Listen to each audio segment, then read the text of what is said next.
Well, mga kapupong, mainit pa ring pinag-uusapan sa entertainment circles ang tunay na estado ng relasyon ni Bea Alonzo at businessman na si Vincent Co matapos umugong ang balitang hindi umano na tuloy ang kanilang planong wedding ceremony sa Spain.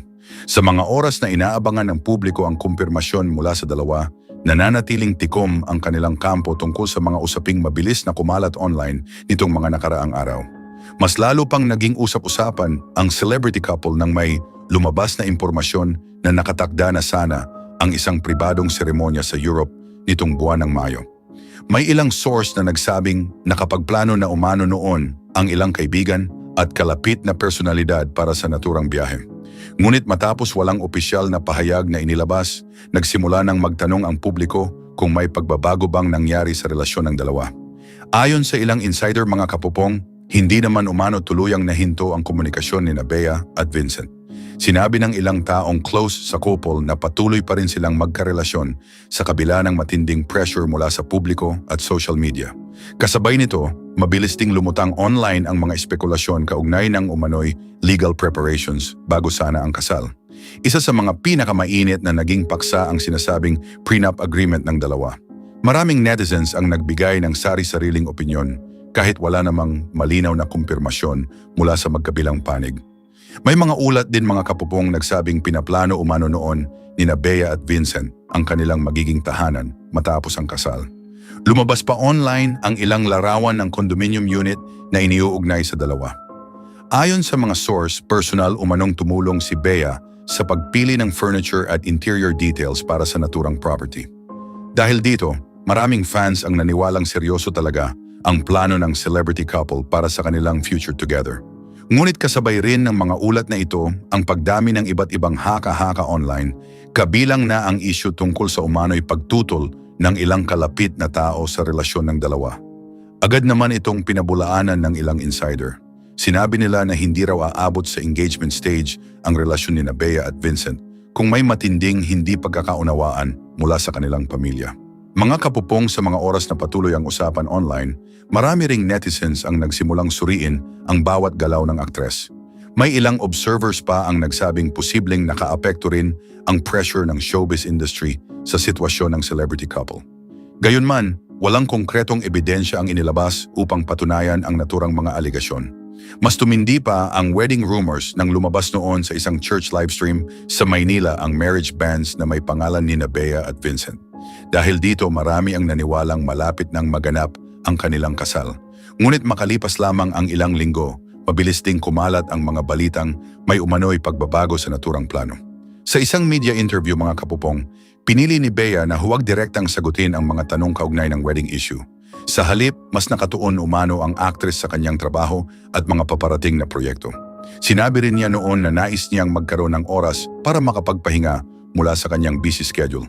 Pero nagbigay naman ng positibong komento si Ian Veneracion tungkol kay Bea sa isang press event. Ayon sa aktor, nakikita niyang masaya ang aktres sa tuwing nagkakaroon sila ng pagkakataong magkita. Sinabi rin ni Ian na naniniwala siyang magiging mabuting asawa at ina si Bea balang araw. Naging maingat naman si Dimples Romana nang tanungin siya ng entertainment press tungkol sa issue. Matapos siyang dumating sa Pilipinas mula abroad, pinili ng aktres na huwag nang magbigay pa ng dagdag na detalye bilang paggalang sa privacy ni Bea. Hanggang ngayon mga kapupong, nananatiling palaisipan sa publiko ang tunay na sitwasyon ng relasyon ni Bea Alonzo at Vincent Co. Ngunit sa kabila ng lahat ng intriga at usap-usapan, marami pa rin sa kanilang supporters ang umaasang maaayos ng dalawa ang anumang pagsubok na kanilang kinakaharap ng malayo sa matinding atensyon ng publiko. Well mga kapupong, hindi inaasahan ng maraming taga-subaybay ang biglang pag-ikot ng usapin tungkol sa relasyon ni Bea Alonzo at Vincent Co. Matapos mamataan si Vincent sa isang malaking business event sa Pasay City sa halip na nasa Europa, kung saan unang kumalat ang balitang idaraos sana ang kanilang kasal. Sa mga oras na mabilis kumalat ang iba't ibang bersyon ng kwento online, agad naging sentro ng diskusyon ang pag-attend ni Vincent sa isang sari-sari store convention kasama ang kanyang amang si Lucio Co. Habang ang inaasahang wedding preparations ay tila nagkaroon ng biglang pagbabago. Mas lalong uminit ang interes ng publiko nang may lumabas na magkakaibang impormasyon mula sa ilang bisita na umano'y naimbitahan sa naturang seremonya. May mga mensaheng nagsasabing ipinagpaliban lamang ang okasyon at ililipat sa ibang petsa, habang may ibang ulat na nagsasabing hindi na ito matutuloy. Dahil dito, mabilis na nahati ang opinyon ng mga tao sa mundo ng social media at naging mainit na paksa sa entertainment news ang tunay na estado ng relasyon ng dalawa. Nauna nang naging usap-usapan mga kapupong ang kasal matapos kumalat online ang isang church wedding announcement na may kumpletong pangalan ni Bea at Vincent. Marami ang naniwala na ito na ang kumpirmasyon ng kanilang nalalapit na pag-iisang dibdib, lalo pat ilang ulit nang namataang magkasama ang dalawa sa mga pribadong lakad, airport sightings at ilang social gatherings. Ngunit sa kabila ng lumalakas na hula ng publiko, nanatiling tahimik ang kampo ng aktres at ng negosyante tungkol sa tunay na detalye ng kanilang plano. Ayon sa ilang source na kalapit umano sa dalawa, isa sa mga mahalagang usapin bago ang anumang kasal ay ang prenup agreement.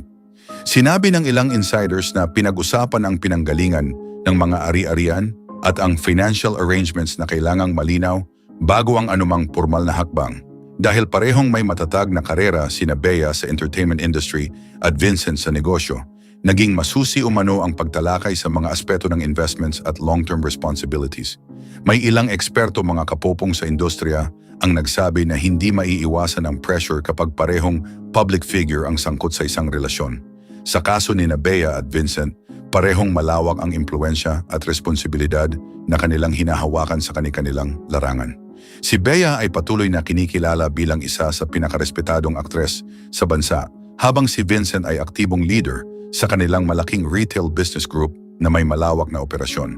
Sa mga oras na patuloy ang diskusyon online, hati rin ang opinyon ng publiko. May mga taga-suporta na nagsasabing normal lamang ang pagbabago sa wedding preparations, lalo na kung maraming detalye ang kailangang ayusin. May iba namang naniniwala na mas mahalaga ang stability at tamang timing kaysa madaliin ang isang malaking desisyon sa buhay. Hindi rin mga kapupong nakaligtas sa atensyon ng publiko ang pagiging pribado ni Bea sa kanyang personal na buhay nitong mga nakaraang taon.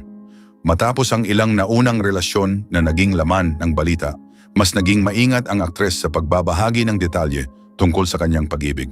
Kaya mas lalo pang lumakas ang interes ng mga taga-subaybay sa bawat bagong development sa pagitan nila ni Vincent.